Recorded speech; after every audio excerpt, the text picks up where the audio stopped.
Balik ko naman. God is good! All the time! Atong pagpakan ang Ginoo, mga igsuon.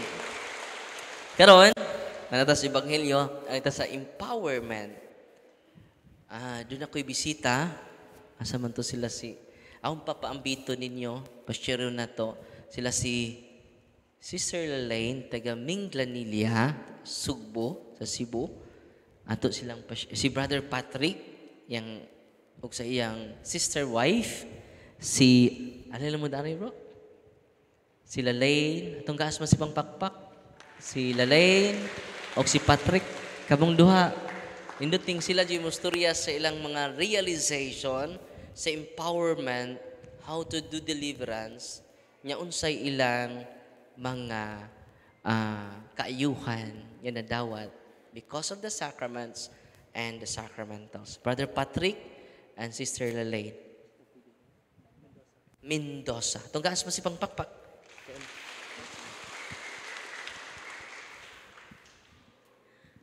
Hello, may gabi ninyong tanan. Kami itong na-interview ni Father, and then sa ako ang case, bago lang may nakahibaw nga is ancestor siya sa occult practices, and then na-discover na mo kahit sige kong attack, and then walay finding sa tanang check-up na ko, and then nakuhaan ko 2 times, but kanang sa demon ra Japon nga ilang gikuha like ni nga na. So tanan check up nako is walay finding, and then pag adto na mo ni Father sa opisina, so dito gi-deliverance ko niya, dito mikibaw nga possess ko nya like sa amo ang sitwasyon sa kumbana nga siya ang mag-deliverance nako. Like na sukad pagkahibawan, almost 1 year naming ga-fight sa kumbana. So sa karon nga time is dako kog improvement kay last month nga I thought mamatay nako kay tungod sa harassment sa occult practices sa ancestors. Nya samot na nga sa akong papa nga karon mikibaw nga naa da siya occult practices unya sa mga demonyo. Like sa namong kaigsuon 10 may kabuok. So sa 10 namo kaigsuon ako'y wala kabuhat og mortal sin. Then ako pod ang kasal sa pari, and then ikatulo day mong kasal nga si Father gakasal namo. So after sa kasal didto na okay ang tanan nga nigaan-gaan akong sitwasyon nga blessed nami sa Ginoo kay pag first magong kasal namo is sugo siya sa panuway nga nituman mi sa iyang tanang sugo since 2021. And then na-discover na mo is demon day siya, dili siya God spirit is 2023 na. Nya mo tong time pag diri na ni Father nga yang advice nako is mag self deliverance ko. So dako kay siya improvement, and then go to kanang adoration chapel. Agto ko mag self-deliverance and then confession.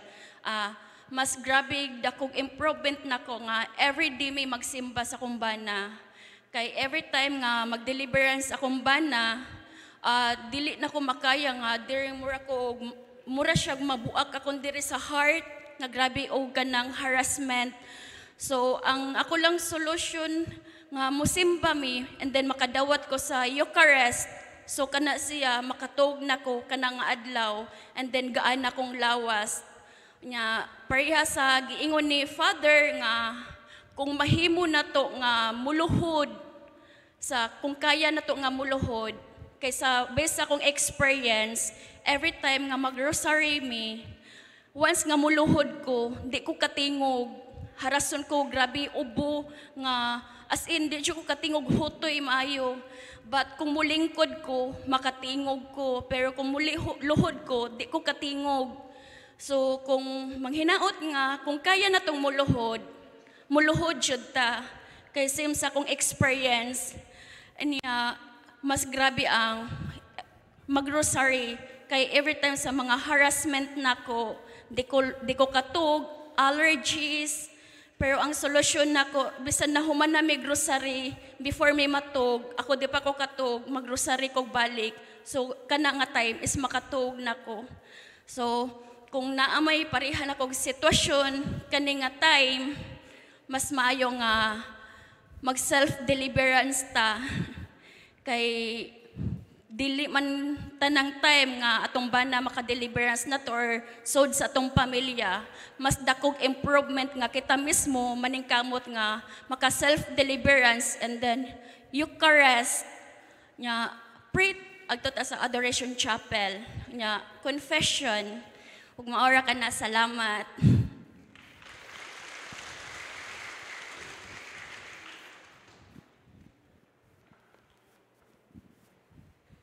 May gabi sa tanan, no? Ako ang bana ni Lalaine. So, sa side pod sa kanang ato ang mga lalaki, nga bana, dako jud kayo og impact in terms sa pagtabang sa atong pamilya, pag-liberate in terms sa kaning spiritual warfare, whether we like it or not, naagyud ta ani, no? Maybe sa atong nasinati siguro, dili pareho sa amo ang grabing harassment, pero sa inyo basig nay kagubot, sige kagubot inyong pamilya, ingon ana. So lain-lain gug style og pag-atake ang panuway sa atoa. So sukad nga na-meet na mo si Father Darwin, mo gyud iyang first nga istorya sa amo nga dapat kami maningkamot sad mi through sa katong gi-introduce niya nga book nga Catholic Handbook, Book of Deliverance, kang Father Sikia. Kay ma-imagine ninyo nga kung kami giharas mis panuway niya, magsigira migsalig sa atong kaparian, purting lisuda. Unya, especially sa amo ang location nga Minglanilla, wala ba yung exorcist priest dito? No. Oh. So, gumikan atong kuan, gitudluan mi ni Father Darwin on how to use the katong Book of Deliverance nga book. Nakakumbati gyud mi kalois Ginoo, no? Ang mga experience na gyud nako at first, primero gikulbaan ko kay lain naman ang istorya sa akong misis. Lain nagtingog, no? Kaisa pag first gyud nako encounter kay gikasab-an pa ko. That was the time nga dili pa mi kasado. Usag yun na sa entry point sa mga panuway kung magpuyo-puyo mo na mo auhag yun ko sa mga tao nga nagpuyo-puyo nga pakasal mo kay usag yun na jud sa entry point nila nya gumikan adto didto gusto na nila kuhaon akong misis nya didto pod gihatagan sa mig solusyon sa Ginoo nagpakasal gyud mi. So ang nakakuan lang sa first namong pagpakasal kay under sa instruction sa demonyo. Kay nanamay ni gawas katong giingon ni Father nga si Prophet Joel. Unya nagpakaharon ingnon siya nga gikan siya sa Ginoo. So nagtuo mi nga gipadala gyud sa Ginoo, gipatabang sa mua. So dito na namo nahibaw-an nga di panuway day. So moto ana sa Father Darwin nga ang nahug to nga murag na na hijack ba or unsa ang katong ang kasal namo even though nga kanang legal gyud ta ang katong pagpakasal namo primero pero tungod kay under the influence sa demonyo na siya gikuptan sa amoa kay one time sa deliverance namo giingnan man Hinuon ko nga ako'y nagpakasal ninyo. Nya giangkon pagid siya nga ako ang iyang tinud-anay nga bana. So ma-imagine ninyo inyong kuan ba nga ingon ana gani nya way pare. So tungod sa Book of Deliverance dako jud kay siya katabang in terms sa kanang confidence sad sa imuha nga bana, no?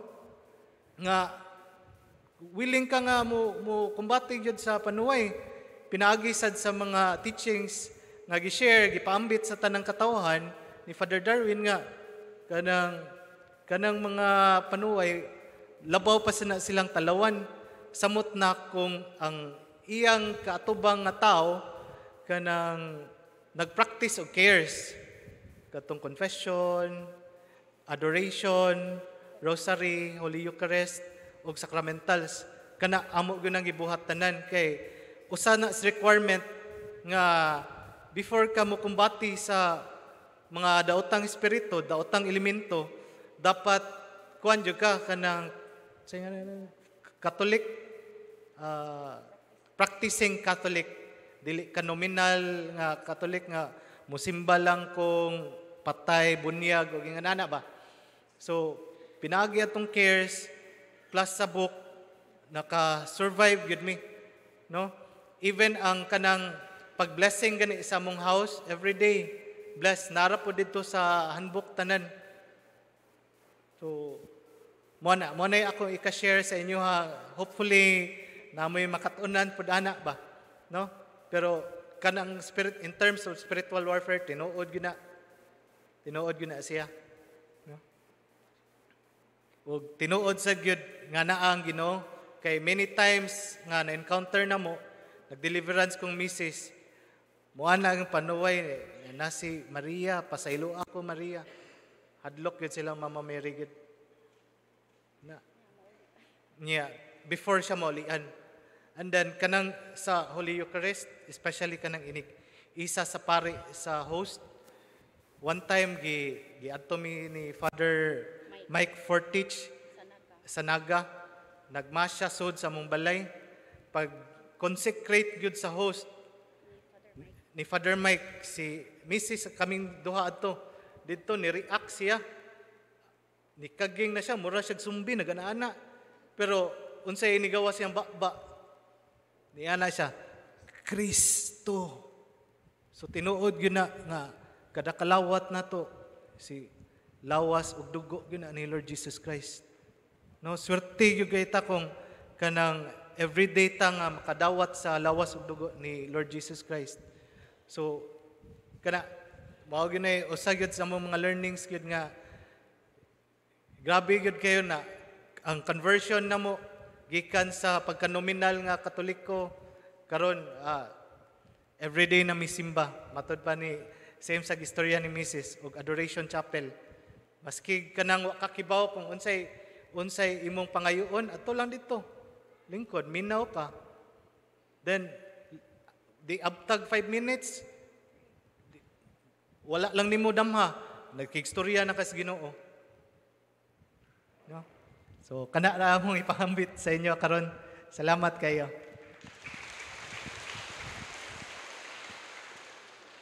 Salamat. Thank you.